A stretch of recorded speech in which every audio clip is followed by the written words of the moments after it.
For the last week, a tiny town in Kansas found itself smack dab in the middle of a national conversation on First Amendment rights.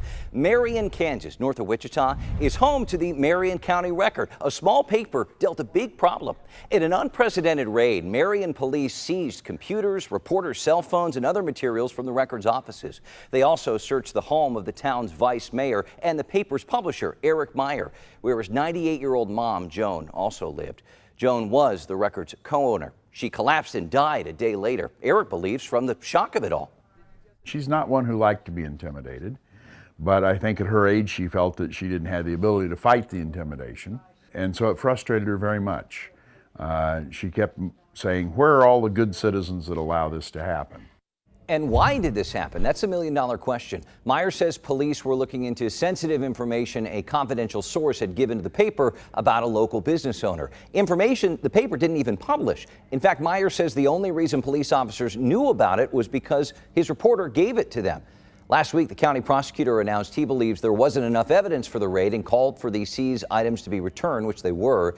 Kansas Bureau of Investigations now looking into the case, all while staffers lay Joan Meyer to rest this weekend over the Record and consider their options. So many news outlets are following this story, which has obvious First Amendment implications. So let's dive in with someone who's been following this story from the start. Please welcome back Sherman Smith, editor-in-chief of the Kansas Reflector. Sherman, first off, hats off to you and your team and the great work you've done over the past week. The Marion County Record put out its latest edition Wednesday with the headline, "Seized but Not Silenced." I imagine they'll be doing a lot of talking with attorneys moving forward. Yeah, I think so. Their attorney had sent a letter to police earlier in the week that effectively said, as we're trying to figure out how many, what the damages are going to be here, you could really mitigate this by giving all our stuff back. So that kind of laid the groundwork for, some sort of lawsuit moving forward.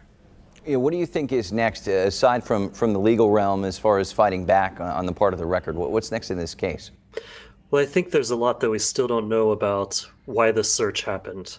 What evidence did the police chief think he had, if he had any, to justify or support a search warrant?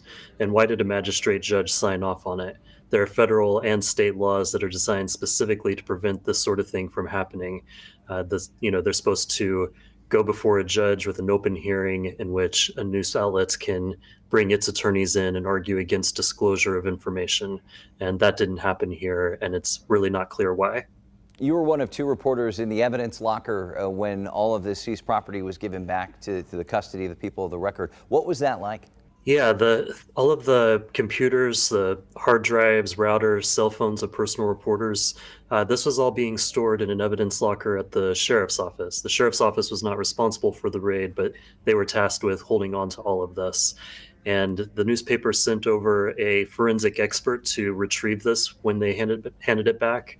So I watched them as they pulled this stuff out of the locker, signed it over. The forensic expert took it out to his vehicle in the parking lot to secure it, and he's going to look it over to see whether police really did look at these devices or not. Interesting. As we said, KBI has the investigation now. Could the judge or police department or the police chief be in any trouble here? Well, there's certainly a lot of criticism coming down on the police chief and the magistrate. It's probably too early to say exactly how that's going to be resolved. But also until the KBI concludes its investigation, we also don't know whether the local prosecutor is going to try to charge a reporter with a crime.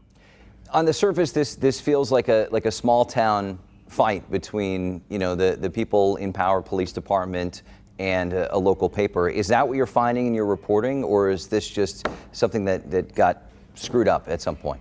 There's just a lot of small town drama that's kind of difficult to unpack. We know that there are a lot of people in a small town that don't like when a newspaper is writing stories that hold people accountable. It appears that that's really at the heart of this. The newspaper in this particular town has a publisher owner in Eric Meyer who had spent 20 years at a major newspaper, then 26 years as a journalism professor. He has a remarkably large staff, and they're really covering this community in a kind of an old school way, going out and asking tough questions and holding powerful people accountable. It looks like that may have contributed to resentment that may have fueled this kind of raid. You know, real quick, I have to say it's amazing, at least to me, the amount of attention this has received from press groups and also just people in the community, and that the support for the paper, political spectrum doesn't really apply here. What have you noticed? That's right.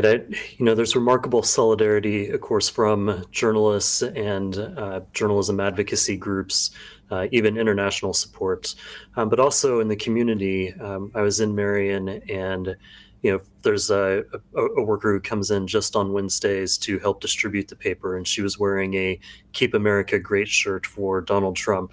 But she told me she didn't see this as a partisan issue. This is something you just don't do. You don't attack the local media. Many of the supporters who are coming in to purchase a subscription or get a copy of the paper fell in the same kind of category. They said they were supporters of Donald Trump, but they were appalled by what had happened. They felt like this was a government overreach by the police chief. All right, we'll leave it there. Sherman Smith at the Kansas Reflector. Good to see you, my friend. Thanks for your time. You can follow all of Sherman's reporting and new developments coming out of Marion County online right now at kansasreflector.com.